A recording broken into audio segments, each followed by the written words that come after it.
growing up, I went to mainstream schools, so I was always the only disabled child there. And sport, I just didn't do sport. PE for me was reading a book in the library, or sitting and watching, or keeping score of my friends' games. It was never getting involved. Trying to get, especially sponsorship as a female pro athlete, is hard. It's very, very hard. People just expect that, I don't know, maybe they think the chairs do the work. I'm not entirely sure, but I'd like to promise you that they definitely don't. I think just female athletes in general are treated different to their male counterparts. We're always seen as not quite there, not quite good enough, not quite quick enough because we're not as quick as the men, or I don't know, like, it doesn't, I say it don't bother me, it does bother me. They go, oh, well, your medals are really easy to win then. They're not. It's a very strange mindset, but I don't know, people seem to look at female para athletes and just think, oh, if they're not quicker or as good as the men. I just overcome that by beating the men. When I won my first gold medal at London 2012, there were more comments on Twitter about my skin, because I had really bad acne, than about the fact that I just won my first gold medal at London 2012.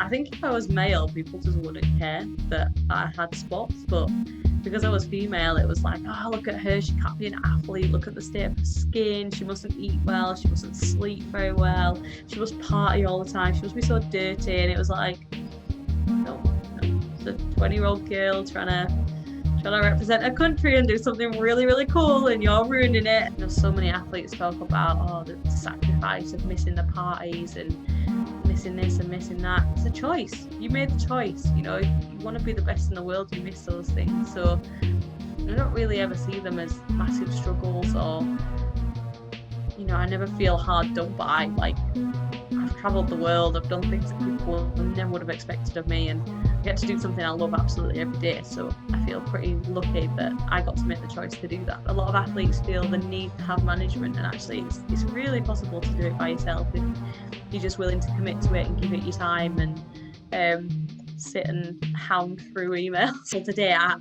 had an email from mum asking me for, like, her little boy's got a similar disability to me and he's just got no confidence, and just saying, like, can you talk to him, or can you give me advice and things like that. And, like, it's not a nice email to get because you don't want anyone to ever feel like that, but the fact that she felt like she could reach out to me and ask me for help, it feels really nice. You know, I'm there, and I want to help people not feel like I did when I was growing up. But the fact that I might actually get the chance to help a child have a bit more confidence and enjoy their lives a little bit more is massive. So it's little things like that they don't make money and they don't mean anything, and you're not going to get anything at the end of it, but you know that you're actually making a difference.